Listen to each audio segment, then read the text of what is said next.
Oke, halo, selamat pagi. Assalamualaikum warahmatullahi wabarakatuh. Selamat datang kembali di channel YouTube Kamar Sablon Digital. Salam berkreasi. Hari ini gue akan mengajak kalian untuk ngikutin kegiatan gue berproduksi di toko. Jadi buat teman-teman yang belum tahu, gue ini bekerja di bidang sablon-sablonan digital dan toko gue ini nempel sama rumah. Jadi gue bekerja di rumah, bisa dibilang seperti itu. Nah, hari ini gue akan produksi untuk bikin sablon polyflex. Ini sablon digital sih jatuhnya ya. Dan model polyflex itu seperti ini. Modelnya lembaran-lembaran seperti ini. Kenapa lembaran-lembaran? Karena gue masih menggunakan mesin yang kecil. Kalau misalkan teman-teman lihat di luaran sana kok modelnya ada yang langsung di roll gitu bang, langsung di cutting, itu juga bisa kalau kalian punya mesin plotter atau mesin cutting yang besar gitu ya, seperti apa ya mereknya ya, Mimaki, Jinka dan segala macamnya kayak gitu. Tapi ini gue masih menggunakan mesin Silhouette Cameo namanya.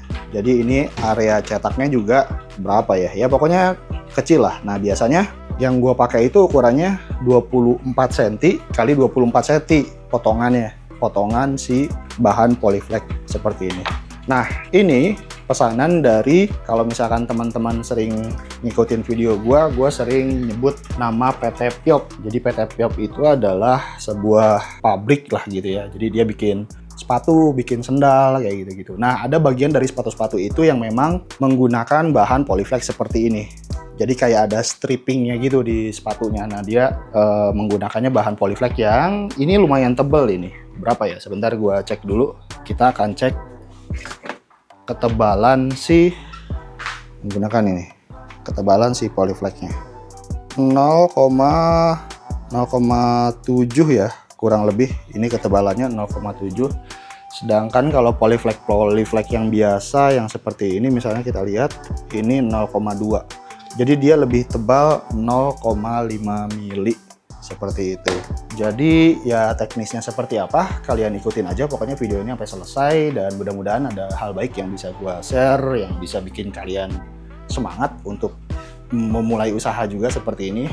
Jadi ya udah, ikutin aja terus video kali ini dan jangan lupa untuk di like dan di subscribe. Ikutin terus video ini sampai selesai. Oke, gue mau ngasih lihat aja beberapa desain-desainnya. Jadi desain-desainnya tuh kurang lebih cuma kayak gini-gini aja nih ya. Nah, garis-garis stripping kayak gini, terus kayak gini gitu ya.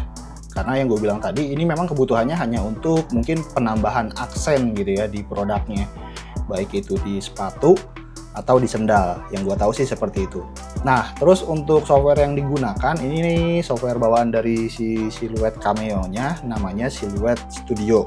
Nah ini desainnya udah gue masukkan, ini udah sesuai dengan ukuran yang diinginkan sama customernya. Kemudian kita akan melakukan trace. Jadi trace itu adalah membuat garis potong lah dari gambar yang udah kita siapkan. Nah cara untuk melakukan tracingnya itu di setiap software mungkin beda-beda ya. Tapi kalau untuk di software Silhouette Studio ini caranya adalah dengan mengklik panel ini, terus trace, ini select trace area, kemudian kita blok aja. Set, kayak gitu ya, maka dia nanti akan ngebentuk garis potongnya secara otomatis. Nah kayak gini, kemudian kita tinggal setting-setting aja ini di scale-nya diturunkan biar garis potongnya lebih halus, terus tinggal dipencet aja trace, klik, maka akan jadi. Nah ini garis potongnya seperti ini teman-teman, warna merah seperti ini. Nah jangan lupa ini wajib kita flip, kita balik gitu ya, gambar kita balik seperti ini, kita flip horizontally. Jadi flip horizontal tuh yang tadinya desain kanan ada di kiri dan kiri ada di kanan, jadi diputer gitu lah ya, kayak gini nih. Nah kayak gitu, karena yang kita potong itu kan bagian bawah kalau ngomongin teknis pemotongannya. Nah setelah ini ya udah tinggal dinyalakan mesin cuttingnya dan kita siap untuk melakukan atau ngasih perintah cutting sesuai dengan garis-garis lubang-lubang merah seperti ini. Jadi yang dipotong itu adalah yang warna merahnya ya teman-teman. Nah ini kan kalau misalkan kalian lihat ada warna-warna merah, nah itu adalah yang di cutting. Nah jadi teman-teman, sebelum melakukan proses cutting di bahan yang siap di cutting itu, aku biasanya melakukan tes. Jadi tes itu adalah untuk mengukur apakah udah benar-benar tercutting atau belum, seperti ini. Nah ini udah gue coba tadi potong beberapa kotak ya, kalau misalkan kalian bisa lihat. Nah ini kotak-kotak seperti ini, terus kita tes, kita tarik, sudah kepotong atau belum. Nah ini udah kepotong nih, tuh udah bagus ya. Set, artinya settingan untuk ketajaman si pisaunya, karena itu cuttingnya kan pakai pisau kecil gitu ya, yang bahan baja gitu, itu udah sesuai dan udah bisa digunakan untuk cutting atau melanjutkan untuk produksinya seperti itu. Sekarang kita akan lanjutin aja produksinya.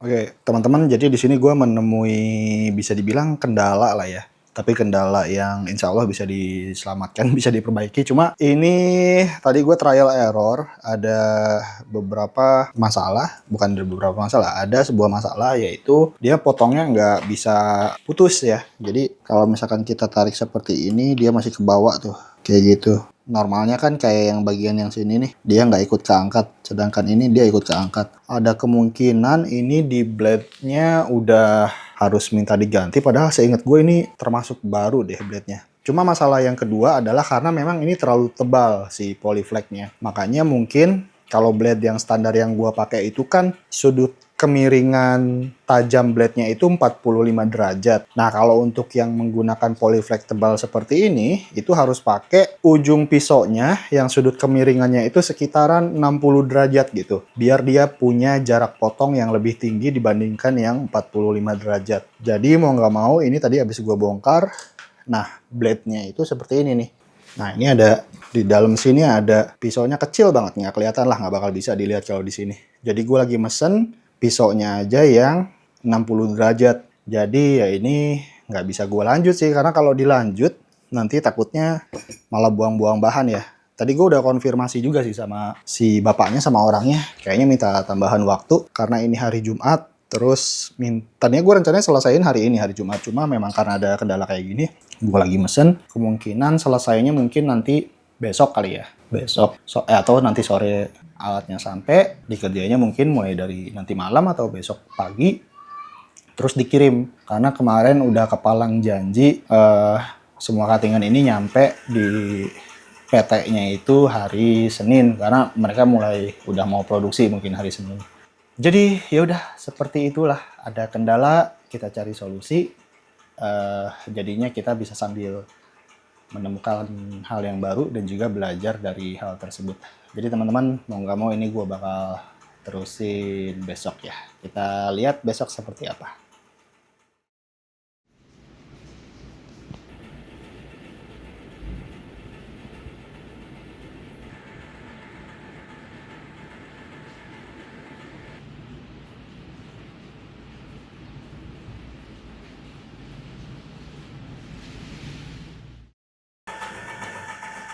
Tes. Oke, untuk cara gantinya, jadi yang pertama, kalau misalkan kalian punya model blade yang udah auto kayak gini, yang pertama kita setting dulu ini ke angka 0 dengan cara ditekan bagian bawahnya. Bagian sini nih, yang pinggir ya, ini pisaunya nih. Nah, kalian tekan yang sini sampai mundur ke angka 0. Hati-hati jangan sampai kena pisaunya ya. Nah, udah sampai ke angka 0. Kemudian kalau misalkan kalian tarik, nah kalian ngelihat ini ada lubang kecil. Ditahan, terus ini gue pakai pencongkel untuk sebenarnya ditarik gini langsung pakai tangan bisa sih, cuma kadang-kadang kan susah. Sorry ya, kukunya kotor. Ternyata kukunya kotor kalau di zoom gini, jadi malu. Nah, ini tinggal dicongkel aja, maka dia akan terlepas. Nah, maka si jarumnya kelihatan seperti ini. Nah, teman-teman, cara ngelepas jarumnya ini nanti kita akan ngelepas dengan cara menarik. Yang ditarik tuh yang ini nih, yang bulat ini nih. Nah, tuh udah mulai gerak ya. Tarik ke atas. Jadi jangan dipegang si pisaunya ini ya. Yang dipegang itu bagian bawahnya yang ini, ditarik ke atas. Nah, kita akan coba, ini gue baru pertama kali, kita akan coba pakai pakai tang kecil seperti ini. Sebentar ya. Nah, kita jepit di sininya, kemudian kita tarik aja ke atas. Kalau baru pertama kali ngelepas ini biasanya agak keras. Mungkin harus butuh bantuan tang yang lebih besar kali ya. Nih, kita jepit, terus kita tarik. Oke, ternyata keras banget. Ternyata keras, tidak segampang yang dibayangkan. Karena tutorial ini gue liatnya juga di YouTube sih. Oke, kita coba lagi ya. Nah, terlepas teman-teman, ternyata memang sangat keras. Jadi seperti inilah bentuk pisau atau blade dari mesin cutting. Nah, sekarang gua mau ngambil yang baru. Nah, yang baru ini seperti teman-teman ketahui, itu ada 2 yang gue beli. Yang satu ini ukuran yang 45 derajat, tuh ada tulisannya 45, terus yang satu lagi ini 60 derajat. Nah, kalau yang barusan gue buka, ini kayaknya yang ukuran 45 derajat nih. Kayak gini. Jadi kita sekarang akan pakai ukuran 60. Karena seperti yang teman-teman ketahui juga, ini kebutuhannya adalah untuk motong bahan polyflex yang tebal. Makanya butuh yang derajatnya lebih tinggi. Lebih curam lah si potongan pisaunya. Si derajat kemiringan pisaunya. Ini gue buka dulu. Doakan berhasil ya. Karena sekali lagi ini gue baru pertama kali nih masang begini. Oke. Nah, yang dibutuhkan, oke ini dia. Kita lihat dulu. Nah, kita akan bandingkan dulu yang ukuran 60. Yang ukuran 60 masih ada busanya gini ya, biar nggak kebalik. Kita akan zoom sampai lumayan besar. Nah, ini yang 60 seperti ini. Sedangkan ini yang 45 nih. Oke, apa jangan-jangan ini yang udah yang 60 juga ya yang gue pakai ya? Oh, enggak, beda. Yang 60 sudut kemiringannya lebih tinggi kayaknya nih. Iya nggak sih? Kalian bisa ngebedain nggak? Yang ini yang kanan 60, dia lebih sudut kemiringannya lebih ini ya, lebih miring. Kalau yang 45 dia nggak terlalu. Oke, coba gue zoom lagi lebih jauh sampai 10. Oke, nah dan juga ujungnya masih sangat tajam nih kalau untuk yang 60. Kalau yang 45 ini udah agak sedikit tidak tajam. Oke, nah ya bedanya ya. Sip, kita akan coba pasang aja sekarang. Oke, sekarang kita akan pasang. Nah, untuk memasangnya kita membutuhkan kayak liquidnya. Ini jadi kayak semacam lemnya, tapi lem yang hanya sementara. Maksudnya dia nanti bisa agar bisa gampang untuk dilepas lagi ya. Jadi lem ini hanya caranya kita buka dulu seperti ini. Sorry ya kalau ada salah-salah karena ini baru pertama kali. Kalau teman-teman udah punya pengalaman lebih untuk masalah pemasangan si pisau ini bisa ditulis aja di kolom komentar. Nah, kita akan memberikan lemnya itu kita pasangnya itu di sekitaran roda ini nih, roda yang bulat ini. Jadi jangan terlalu banyak, cukup sedikit aja, ditotol-totol aja. Nah, seperti itu ya. Jangan sampai kena di bagian sisi atasnya, di sininya nih, di bearingnya. Nah, jangan sampai kena atasnya itu, nanti malah jadi seret. Oke, setelah terpasang lemnya, kita akan coba masukkan ke sini. Nah, terus ini ada sisa-sisa lemnya, kita akan bersihkan sebentar. Gua akan ngambil cotton bud dulu.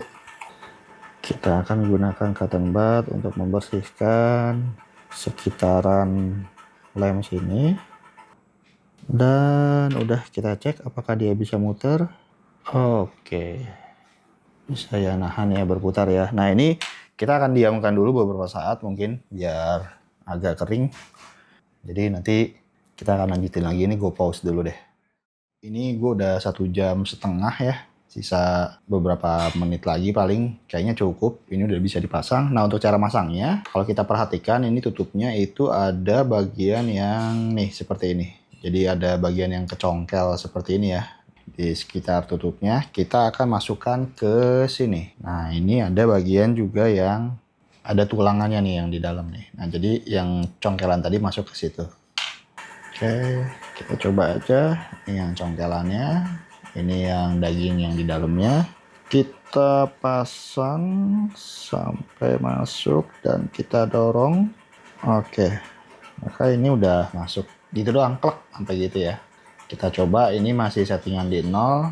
Kita pencet, itu langsung masuk settingan 10 harusnya. Nongol banget kalau 10 tuh ya.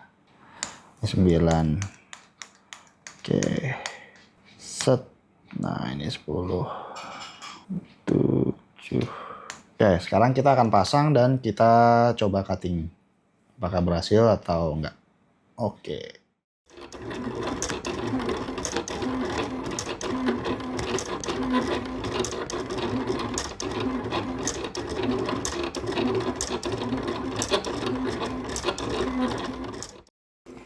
Oke, untuk hasilnya ini udah di cutting dan menggunakan pisau yang baru.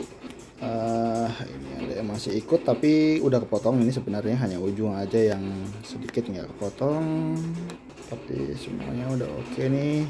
Cuma ada bagian-bagian yang agak susah, tapi ini lebih oke daripada yang tadi gitu ya. Jadi ini bisa lepas tuh, sebenarnya udah kepotong ini.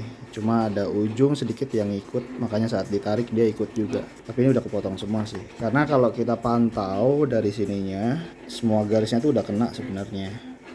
Dan ini produksi bakal gue lanjutin, tapi videonya cukup sampai di sini aja karena memang ini udah nggak ada apa-apa lagi setelah produksi. Ini cuma motong-motong aja dan itu udah selesai gitu. Jadi ini nggak bakal dibikin apapun karena ini nanti akan dibikin, dipasang di medianya, baik itu sendal ataupun sepatu, itu nanti di pabriknya. Kalau gua hanya sebatas untuk bikin potongan-potongan seperti ini aja. Jadi ya udah teman-teman, kurang lebih seperti itu aja videonya, dan insya Allah nanti kita akan ketemu lagi di video berikutnya. Pak, ini setelah saya perhatiin lagi, kayaknya memang bahannya beda Pak sama yang sebelumnya. Ini yang atas yang sebelumnya nih, ini yang bawah yang baru. Dari warna aja udah beda. Terus kalau kita lihat lebih dekat, ini tuh jadi ada teksturnya gitu Pak. Makanya dia potongnya lebih gampang mungkin karena kasar kan. Sedangkan kalau yang ini kan lembek dia.